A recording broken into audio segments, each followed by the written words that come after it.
Okay, I think we're live again.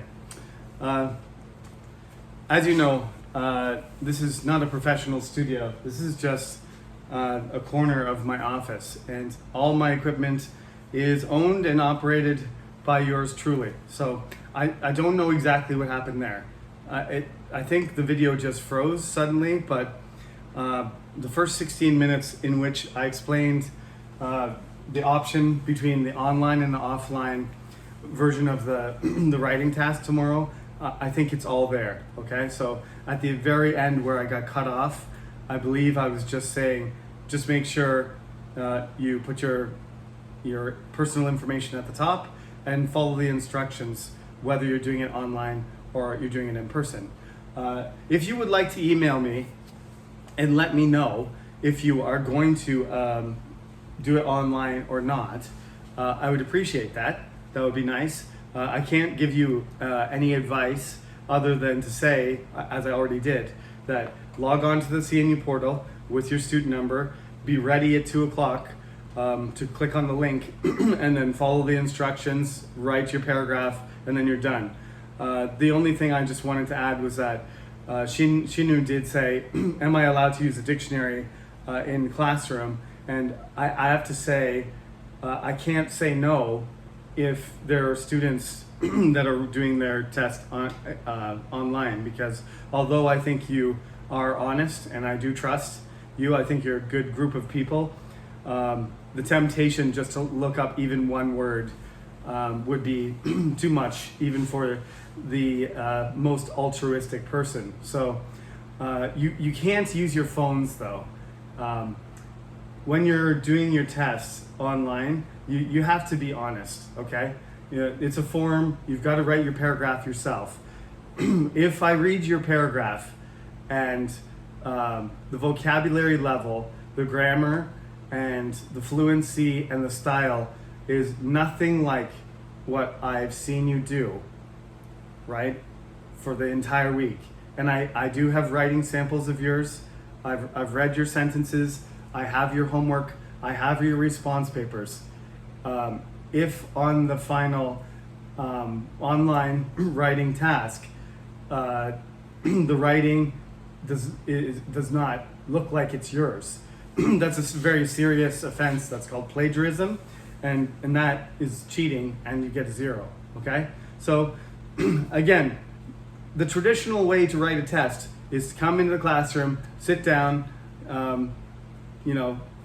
put your effort in, hand it in to the professor, and then say, have a good summer, all right? But we're living in a different age, so it is your choice which way you want to do it, okay? There are risks, there are benefits, and there are demerits on both sides. So that's the way I'm gonna leave it. If there are any concerns, again, make sure you email me. 12 o'clock is getting a bit late, so as soon as you watch this video or you get the text message that I send you, if you want to let me know that you're going to attend or you're not, or if you have a question, please do it as soon as possible, because I still, I think I graded 14 of the response papers. 4 or 5 of you still haven't been graded because last night it was 3 o'clock in the morning and I couldn't finish. So, right. We got to finish these lectures. We got to finish this class because you have to finish your homework and I have to finish evaluating you. Okay, so let's get going here. We might end up having 3 parts, or this might be part 2 and part 3 together. It doesn't really matter. I don't really care at this point, and you probably don't either. We did talk about thesis types in the textbook on page 62. Let me remind you that's very useful for your assignment tonight, as is page 63. On page 65, there's a peer review. There's a 3 pages or 4 pages, looks like 3 pages of a peer review form, and it just has a series of questions. And actually what it's designed to do is for you to look at somebody else's paper and say, okay, this is the person's name, this is my name, this is the title, here's the date, what's the topic, where's the thesis, Can I understand the thesis? So like, can I explain it in my own words? Is the paper persuasive or expository?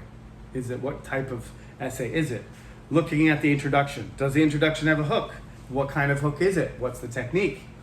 Does the introduction include background information? If so, what?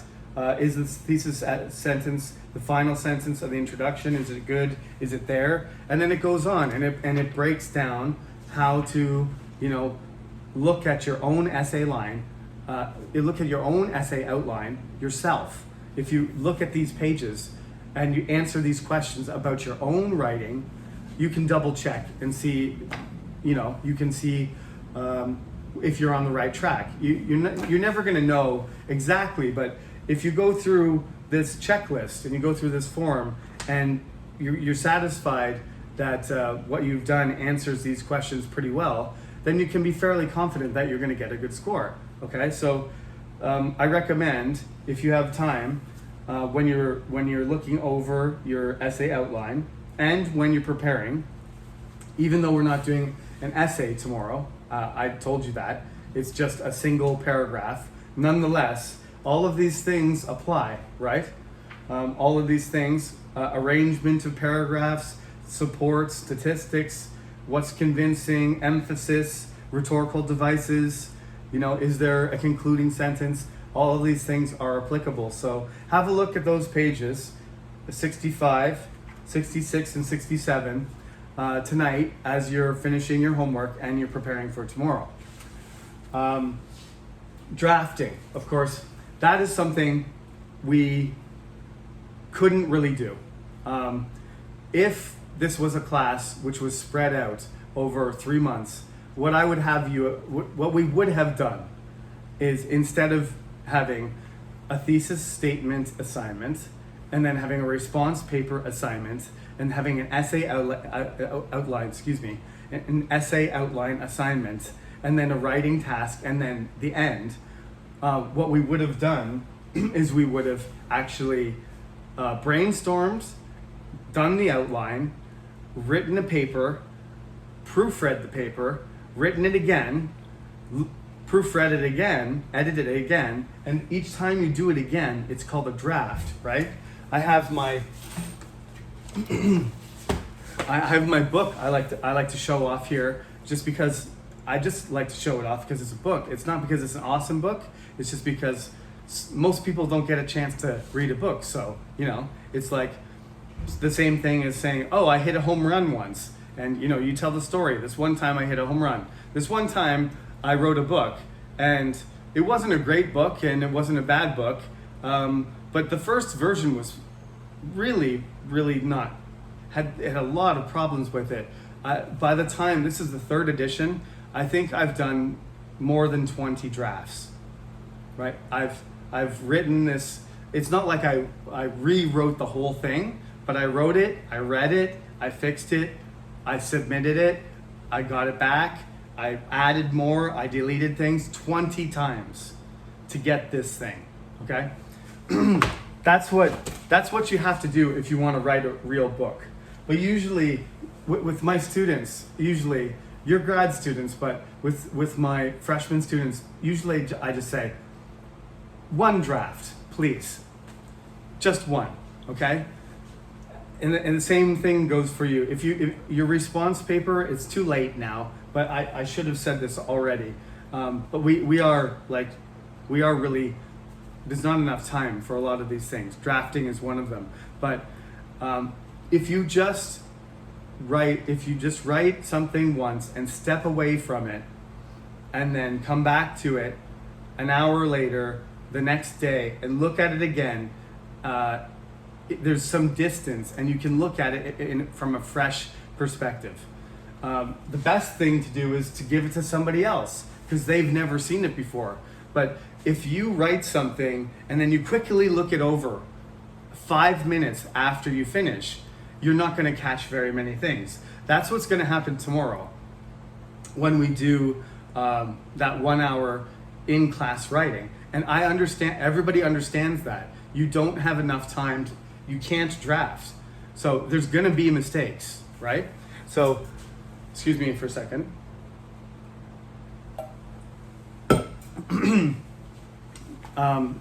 just like when it came to the thesis statements, and some of you were like, oh, well, I didn't do very good in my thesis statements. I didn't really understand. I didn't have complete sentences, or I wasn't specific enough, or other things, grammatical things, right? Not enough complexity, or I didn't have a position, I just stated a topic, or it was a fact. There's various problems, right? But you have to very quickly fix those things when you have a time limit. When you're doing the thesis statement for homework, you can take 30 minutes for each question if you want. But when we do our test tomorrow, you're only going to have an hour. So don't try to be perfect, because it's trying to correct everything is going to slow you down, and it's actually going to lower your grade, is what I'm trying to say. Okay? So you guys know you need a topic sentence, you need a concluding sentence, and you need a body paragraph. The essay outline should help you with that. So what you do, you choose your topic. Okay, make a topic sentence, make a concluding sentence. Write down a couple points for the body, okay? And then that's your organization.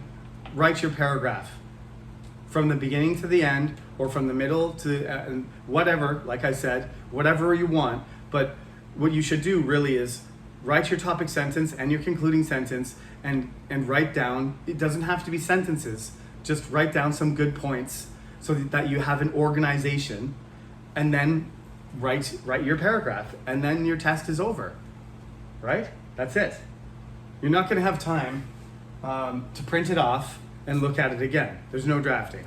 But when you're doing essays for homework, when you're a professor, or when you're teaching your students, and you say, okay, I want you to write a paper, about,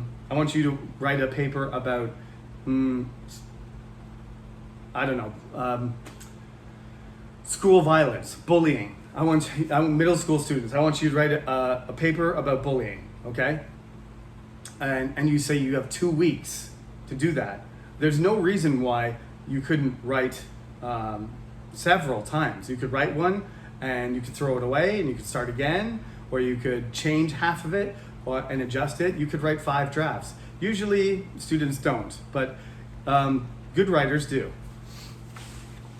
Formatting is important, but all the information about formatting is in the book, okay? I didn't talk about that because it's boring stuff, and you can see, like when they show you the examples, when they show you the sugar friend or foe, they've got the student's name in the top. You should have your student number, and you should have your professor's name, but basically student name, student number, class, date, professor's name, top left. I was always told to do top right, but whatever. Top left, top right, put it in the header, title, double spaced, proper paragraphs, right? The structure, this is not a good paper, we already talked about this is not a very good essay, but the format is perfect. And if this was going to be, of course, if this was going to be even better paper, there would be some works cited, there would be some references at the bottom, right, to say where the information came from, and that's what we call formatting, okay? I'm not asking you to do formatting because we don't have enough time to write a real essay, but in real essays, you have to follow the format. It's kind of a standard so that everybody can access the information easier. Feedback is always important. You get feedback from your professor, you get feedback from your friends, but also what we talked about yesterday when we were reading about Zadie Smith is don't forget to reflect. Don't forget to make judgments by yourself, right? You don't need other people to tell you whether your writing is good or not. You don't need to be popular, and you should be able to decide on your own. If you are confident, or if you're satisfied with your own writing, if you want to do something different and other people don't appreciate it, that's a decision you have to make. So, there's positive feedback and there's negative feedback. There's feedback from many people and a few people. right? And there's anonymous feedback. You can put something on the internet and then people will say stuff and they have no idea who you are and you have no idea who they are. There's all kinds of different ways you can get feedback. You got to be careful, like I said though. It's just like being a YouTube star, right? Once people know who you are, inevitably there's going to be people who say bad things. Even if your writing is excellent, there's always going to be people who insult you. And they might even insult you not for your writing, but just say, "Hey Jeremy, you're fat and old and hairy and I don't like your nose and I don't like your fashion." Even though I'm an awesome writer, this critic or this rude comment, this rude person, the feedback they're giving me has nothing to do with my book, right? My book isn't old and fat and ugly and hairy. You can say something bad about my book if you want, but why are you attacking me? This happens all the time. But it's a little bit scary, to be honest, just especially as I told you, I'm French is my second language, so you're always shy, you're always a little bit ashamed, you always feel a little bit exposed and nervous or afraid when a native speaker or a professor, a more educated person, an expert, looks at your work and you expect them to say it's garbage, like you expect them to say something negative. But that is very important. Even negative feedback is important because it just allows you to understand where you can improve. That's what I was trying to say to you about my late night, mostly negative comments about the thesis statements. It's because, first of all, I had a limited amount of time. Second of all, a lot of you didn't quite understand exactly what I was asking you to do. So there was a lot of criticism to be said. But thirdly, you have to be tough enough to be able to recognize that those are the things that are missing. And if that, instead of feeling bad that they're missing, you make the effort to develop those things, then it's a positive thing. No matter if it sounds negative or not, the purpose of the feedback that I give you is supposed to be constructive, okay? And I hope you noticed that as I was doing your response papers, and by the way, the response papers, I've seen a quite noticeable improvement in structure and coherence and like simply just like what would I call it, creativity, compared to, I gave you a really basic topic.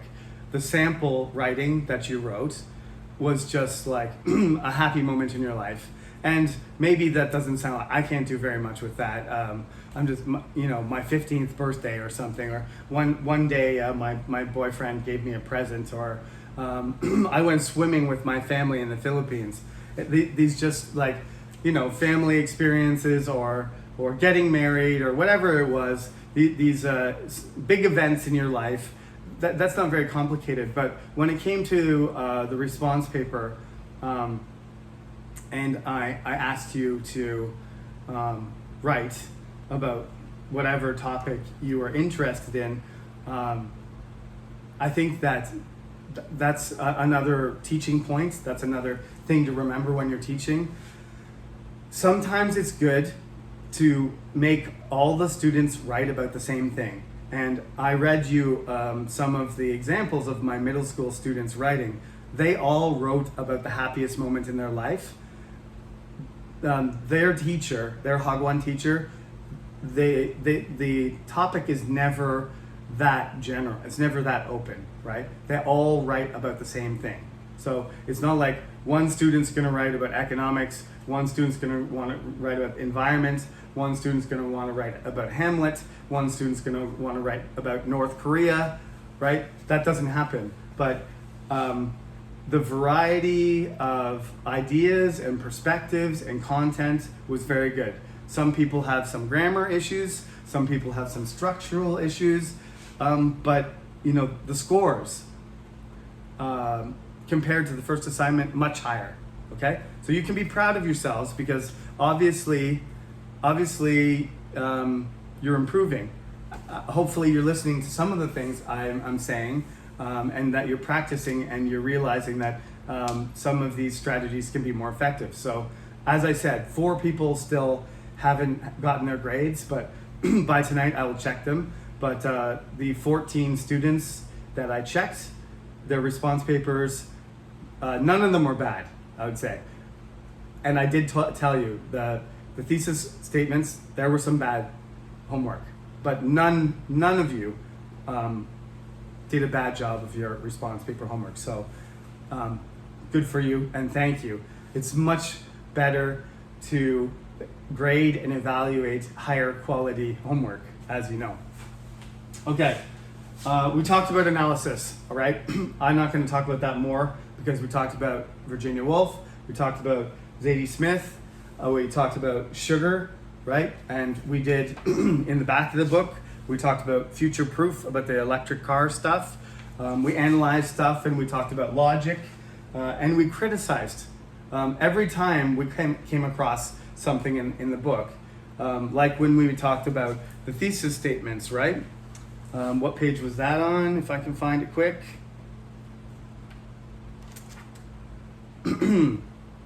Right.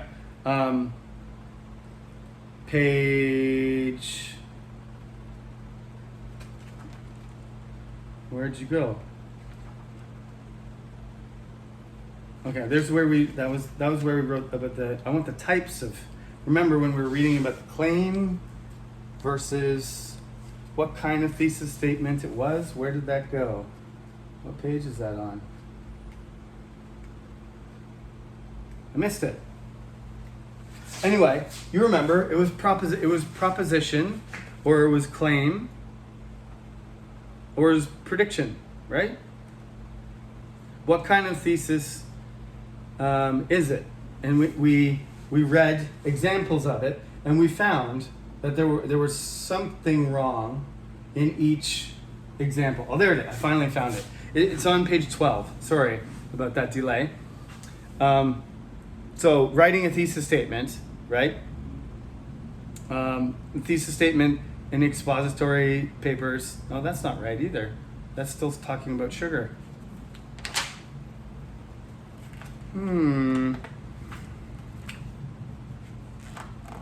Still talking about sugar. Hold on a second. Just take a drink of water. I gotta find this. Just to refresh your memory, because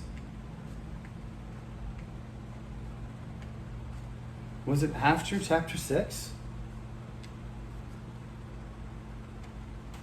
Couldn't have been.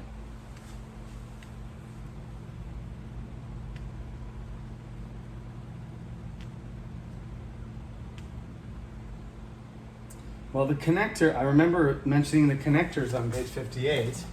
Where's my notes? Sorry, this usually doesn't happen on online lectures. I usually have all my stuff right in front of me.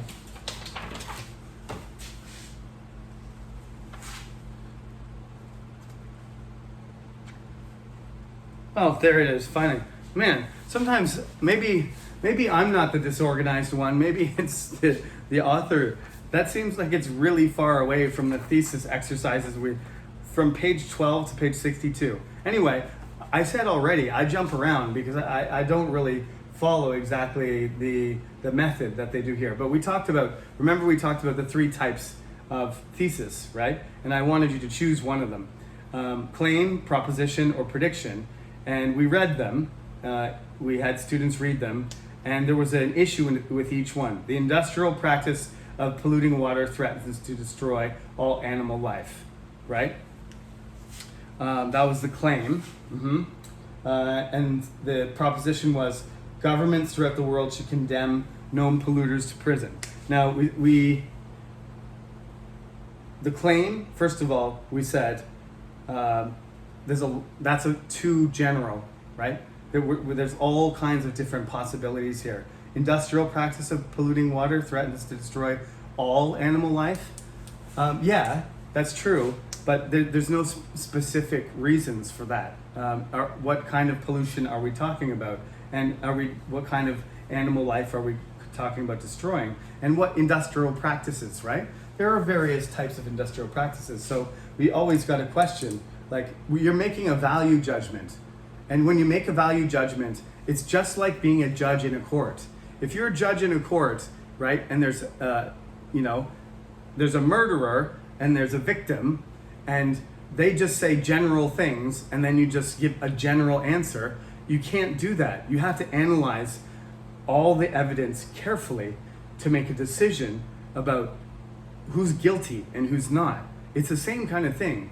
Like, if you look at a thesis statement, and just like a lawyer, if a lawyer makes a really weak general thesis statement, his client is going to go to jail, right? If you want to have a strong case, you have to have proof, and you have to have specific evidence, and you have to have a really clear argument, right? I hate to bring up celebrity news and stuff, but you guys are all young, so maybe you're not as familiar with Johnny Depp, but you probably know he did all those Pirate of the Caribbean movies, and he was married to a woman named Amber Heard, who became a kind of superhero co-star in Aquaman, and they had some really serious domestic problems, and they got divorced, and then she sued him and published information claiming that he was an abusive husband, and as a result, he countersued her because once that information was released to the public, basically he got fired. Nobody wanted to put him in any movies because nobody wanted an abusive, drug addicted, abusive, party animal, alcoholic, selfish, violent person. He's supposed to be Jack Sparrow. He's supposed to be a Disney character. He's supposed to be a funny pirate, right? And he's supposed to be Willy Wonka in the Chocolate Factory. He's not supposed to be some sort of criminal. So there was a huge trial this year that took months, and really the result of it was that Amber Heard really had no thesis. It was fake. I mean, you can say whatever you want to say. They had problems. They both had drug problems. They insulted each other. They said terrible things. But her argument was that he physically abused her and mentally abused her and traumatized her, right? But she doesn't have any proof of that. And on the other hand, Johnny Depp said, au contraire, like, it was more of a balance thing. She did physical abuse to me, and we were equally guilty. He wasn't even saying that he wasn't a bad person. He was just saying that this was a toxic relationship, and his argument had support. And the judgment from the court was that Johnny Depp's team had a logical string of events with a series of proofs and arguments and disputations and presentations that were convincing, and stories and witnesses, and Amber Heard had very little, almost nothing. So her story was empty. So the same thing happens if you have a thesis that's like, whales are in danger, we should save them. Okay? That's not a very good thesis. It's true, but that's not a very good thesis. But it doesn't say why.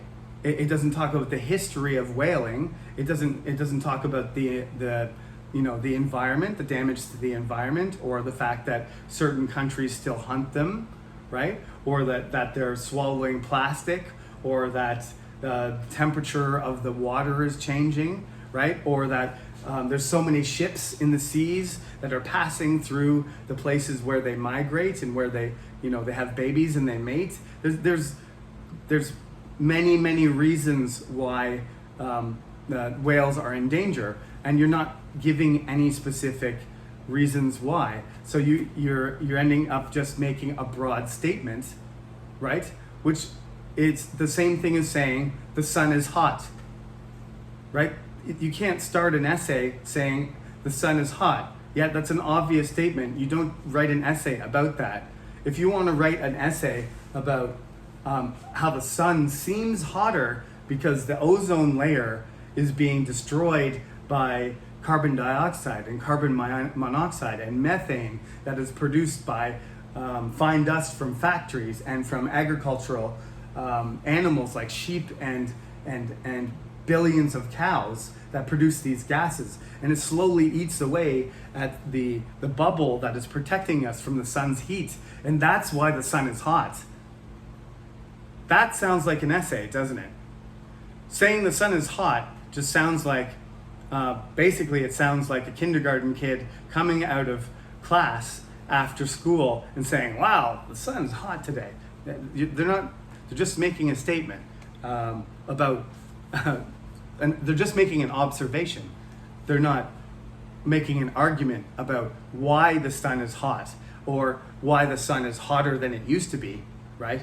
Or why the sun is particularly hot or anything like that. So you have to add, you have to not just narrow it down, but you sort of have to qualify, right? And that's the hard thing, because your first language is not English. So you need to use that those words that I use, right?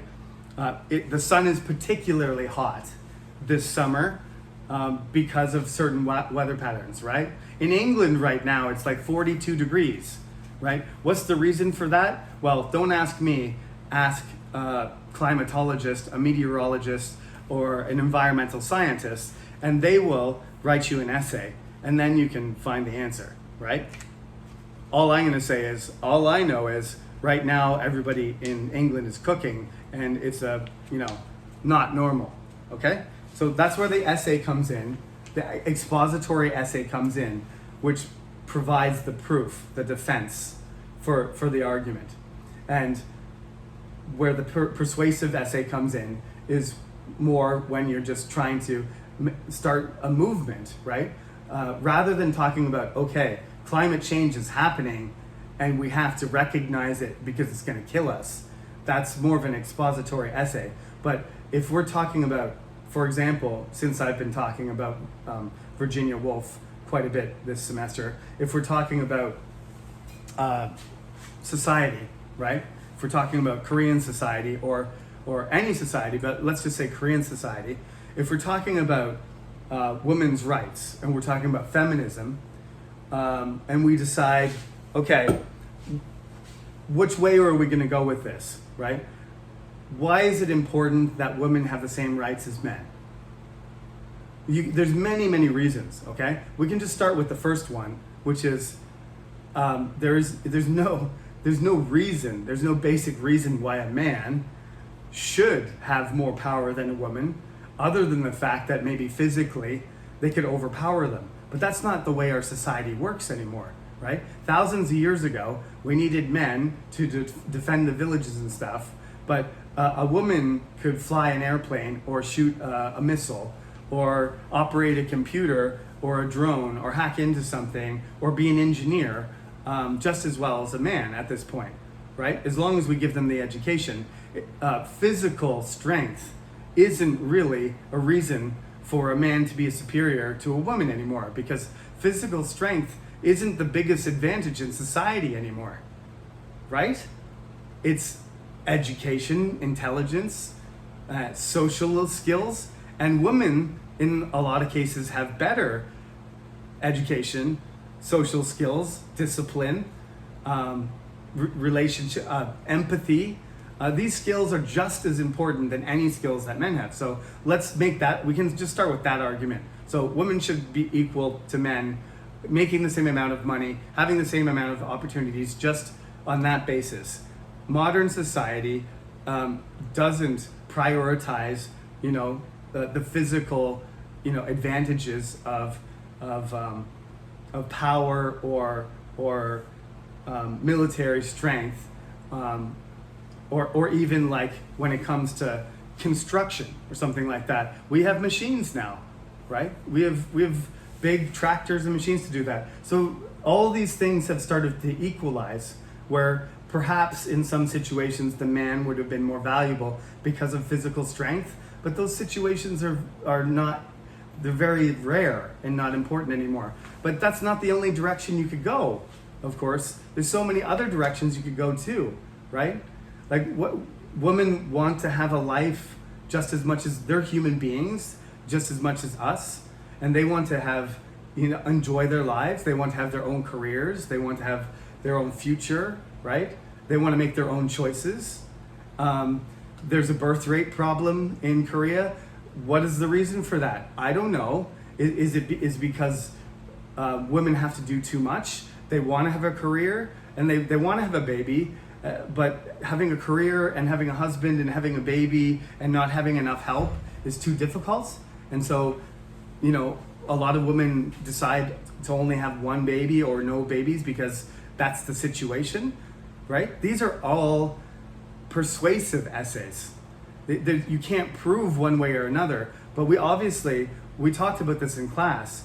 I said, what's the biggest problem that Korea has? And somebody said, it's the birth rate, right? It's the birth rate. But it's simple to say we're not having enough children, but there's many possibilities for essays as to the reason, the argument why. You have to persuade somebody that this is the most important factor that's affecting the low birth rate. Is it related to the condition of young women in Korea? It could be.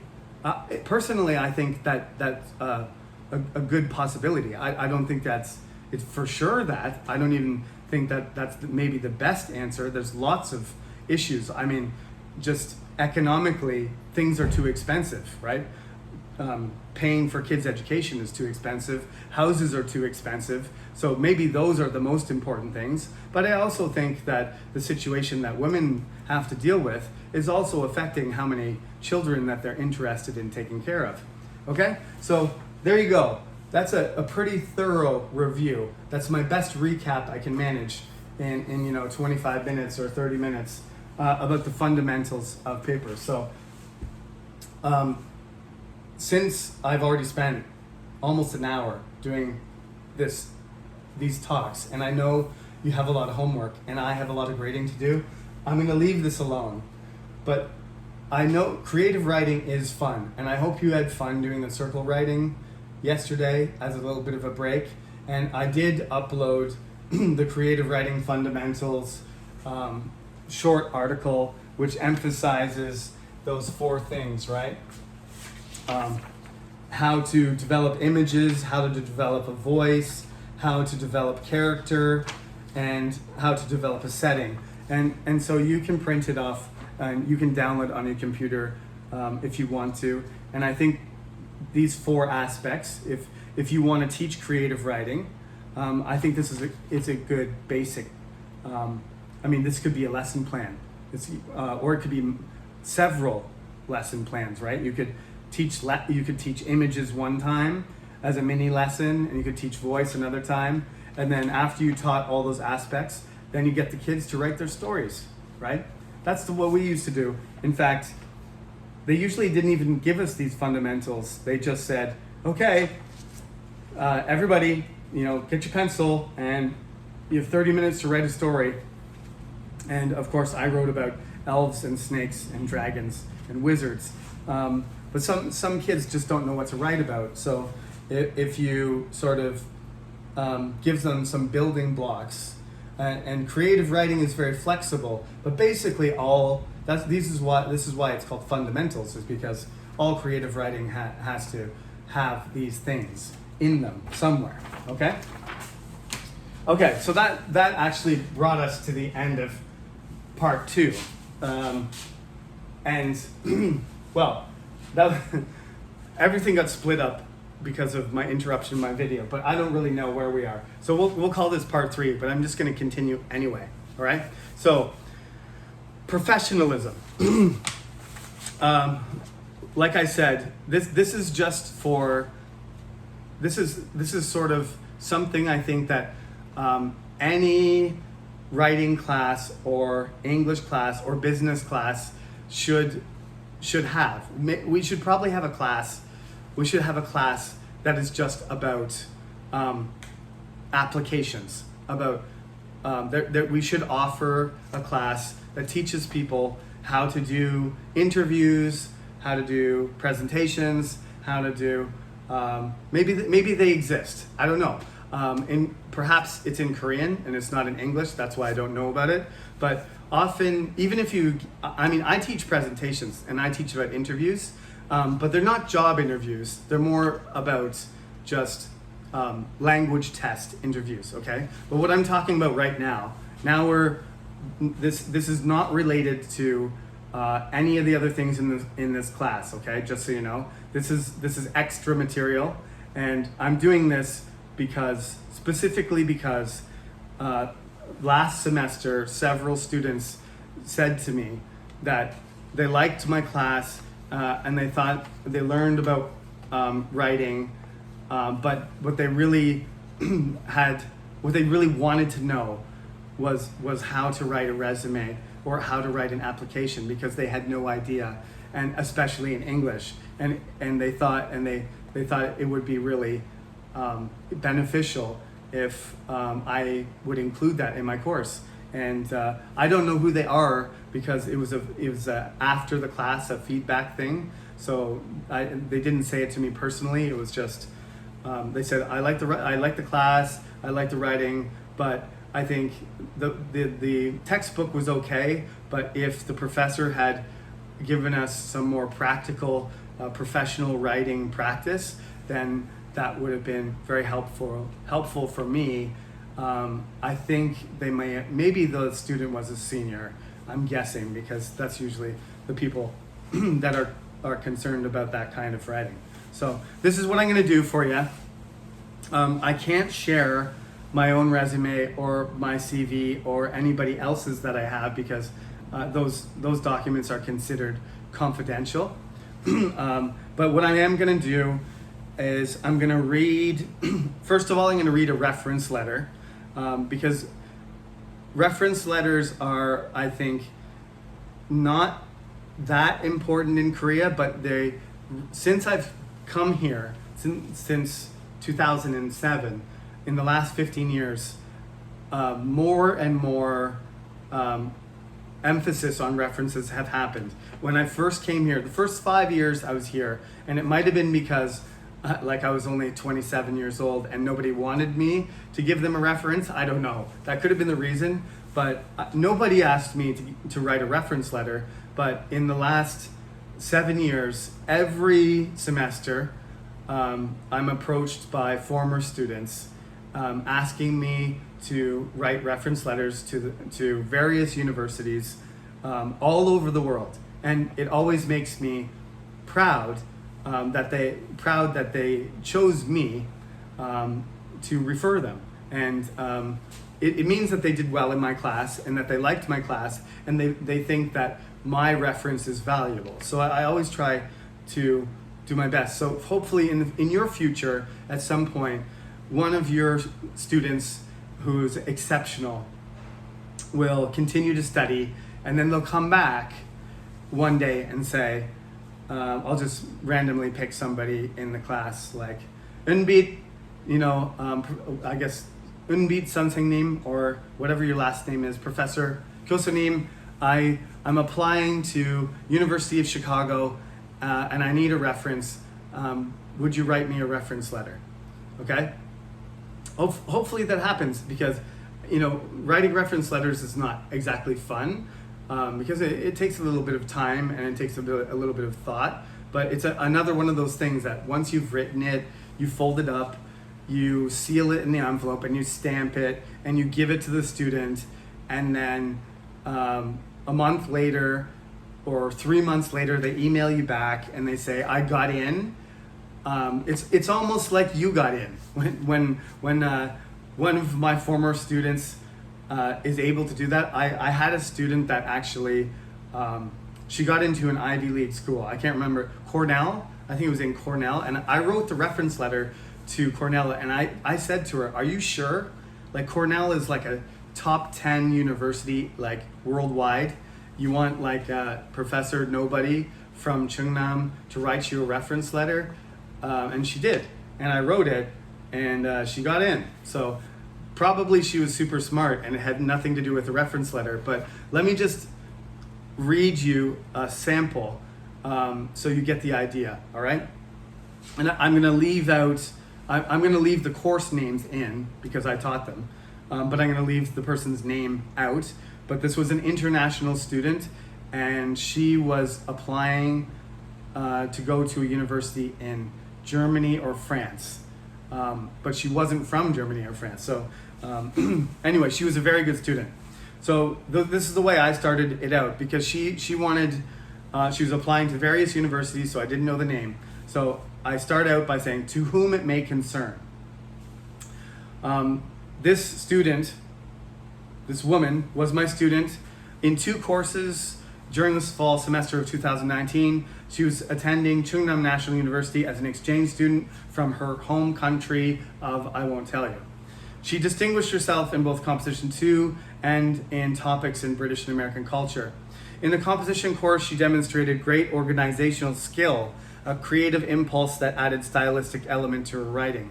Her assignments were thorough, complete, submitted on time, and excellent. The course included students from over a half a dozen countries with different academic backgrounds, but this was not an issue for her as she excelled in this competitive environment. She received the highest overall score in the class and the highest score on the final exam. Likewise, in the topics in British and American culture class, there were over 12 different nationalities represented among 75 students. Her score was in the 98th percentile, and she aced all of the quizzes and the exam. Of particular note was her effort on the major assignments she wrote on a turning point in American culture, for which she received a perfect score. The report was well-researched, insightful, and error-free.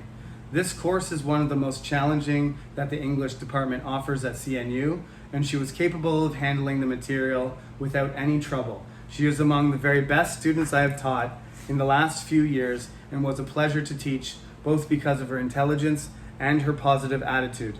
I can assure you that she will be a successful scholar in any of the programs she has applied for, and I endorse her in the strongest of terms. Sincerely, Professor Jeremy Sullivan. Okay? That's how you write. If you're a good student and you have a professor who cares about you, that's how they should write about you. She's never read what I wrote because it actually has to be folded and stamped and sealed and delivered to the university, because you're not allowed to write complimentary things about yourself. But as you can tell, she was an excellent student, and I wasn't exaggerating when I wrote all that stuff. So that's reference letters in Canada, maybe not so much in Korea, but if you're thinking about doing graduate school in another country, make sure you choose a professor, not just a professor that you like, not just a professor that you got a good grade in their class, but a professor like me who cares and who will make an effort to write specific things about you, right? Notice I wrote about her grades and her assignments, what she did, what her personality was, right? That reference letter, just like a thesis statement, is unique. It's not gonna, she's got the names of the courses, she's got the name of the university, it's exact. They're gonna read hundreds of reference letters. When they read that one's gonna stand out. That's important, right? That's important in essays too. If you write a generic essay that's general on the same topic, if everybody writes about society and they all write about coronavirus and how they can't go outside, everybody's gonna get a B, right? You have to invest yourself, and you have to sort of have some ambition. You have to have some motivation, right? Don't just sit there in class, don't ask any questions, and just listen to what the professor says and memorize Just because I'm a smart person and I'm telling you information doesn't mean you're just going to store that information and then repeat it, right? The whole purpose of university is for me to, provide information for you and for you to think about it and for you to send information back. There's supposed to be a dynamic relationship between professors and students, especially grad students. And to be honest, this class, all of you were pretty shy a week ago, but I think, if I'm not mistaken, I've heard more questions as the classes have gone by. You have put your hands up more, you've had more questions, and you've been more active, and I think that's great. And I think that's something that you should continue to develop. I think that's a good thing for you, right? Just being like everybody else, right? Just being as good or following the trend or whatever is not going to get you ahead, right? So, be creative, be motivated, be ambitious, demonstrate, talk about your dreams, push yourself, challenge yourself, okay? Right? Don't be content with the status quo. You don't just have to blend in with everybody in Korea, okay? You don't have to be a superstar, but you do want to be successful and you want to create your own, you want to be yourself and you want to do something that makes you happy and makes you satisfied. Okay. I'll quickly go through the last two things. I just talked about, and then we'll be done. Just hold on for a minute. I always lose my stuff. I just talked about a reference letter. That's one thing that's really important. Reference letters are always very important. Then you got your resume. We're not going to talk about interviews because this is a writing class, not a speaking class. And then you got your curriculum vitae, the curriculum vitae, the CV. We just call it CV. So quickly again, now this is mine, okay? So I'm just going to tell you, I'm just going to give you the outline, okay? In Korea, at the top, you got your name and your address, your personal information, your phone number, your citizenship, your email, and a picture. In other countries, no picture, okay? Korea probably will get rid of that soon too, because there is a kind of possibility of discrimination when you're putting a picture on the front of your resume. I'd never seen a picture on a resume in my life until I came to Korea, and then I was told that I had to put a picture on there, so that I better put on a suit and cut my hair and then go to the barbershop and go to the Photoshop and get a professional picture. And I did. And that's the picture this is from 15 years ago, because, look at me, I haven't cut my hair in like 15 years. So the picture I have here, some people think I look like Tom Cruise because I actually tried to look as handsome as possible. But that's the problem with having a picture there, right?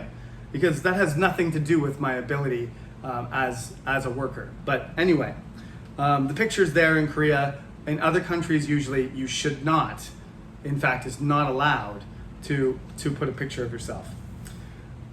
After that, you're going to put your education, and this is basically, if you're young, you're going to put high school, but if you're in your 20s or something, it's just your university degree. That's it, right?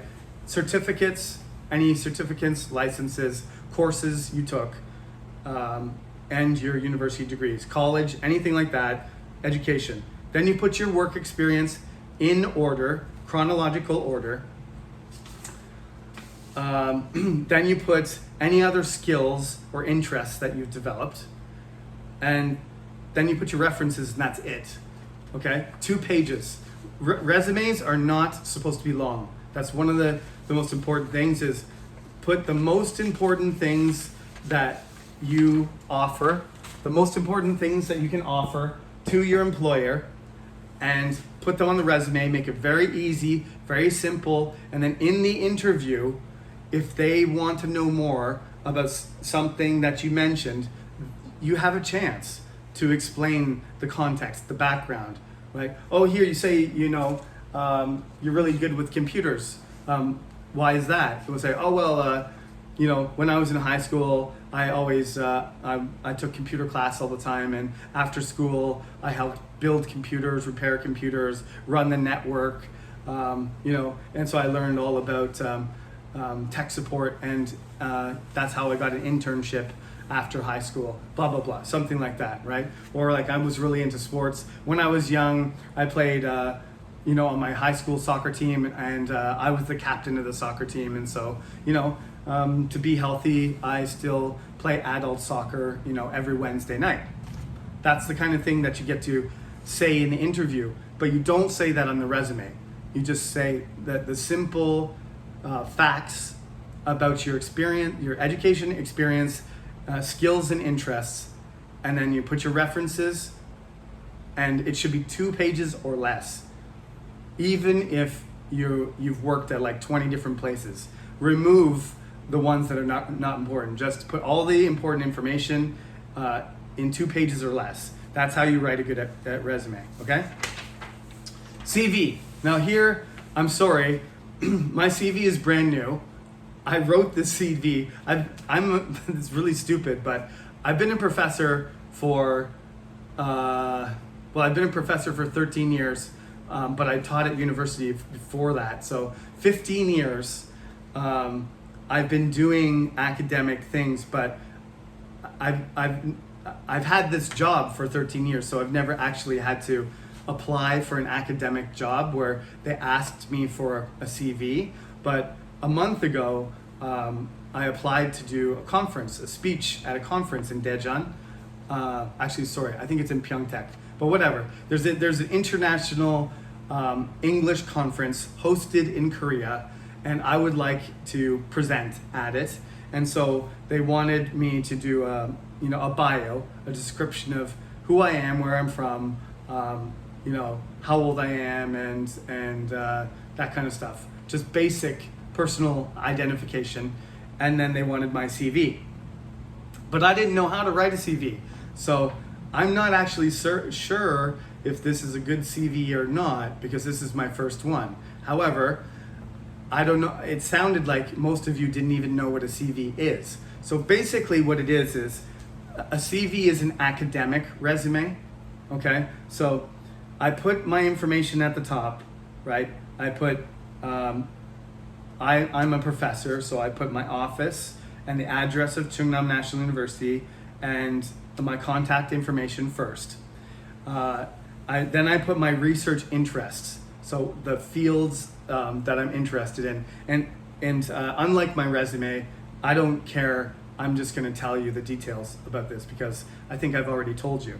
My research interests are, of course, Shakespeare, cultural studies, 16th century British literature, critical theory, medieval and early modern history. So basically any sort of English stuff that happened hundreds of years ago, but also contemporary cultural studies. As you know, I showed you the justice video, and we talked about various social issues and cultural issues that are contemporary. So I'm interested both in cultural studies now and cultural studies relating to English culture in the past. That's what I'm interested in.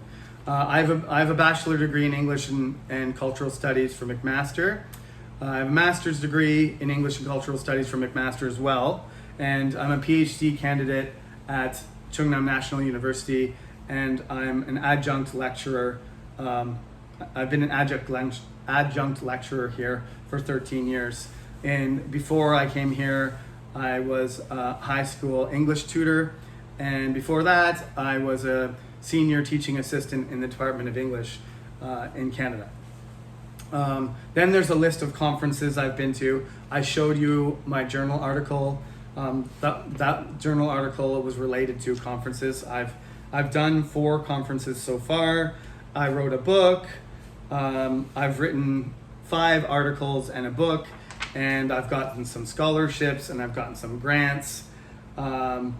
and I'm a member of the Modern English Society of Korea, and that's it. So anything, any conferences, any research money that you got for researches or publications or participation in clubs, even managing, being leaders of organizations, extracurricular, volunteering stuff, all academic related activities go on a CV. Mine's only 2 pages, but some people's CVs, if you've been a professor for a long time, sometimes people's CVs are like 10 pages.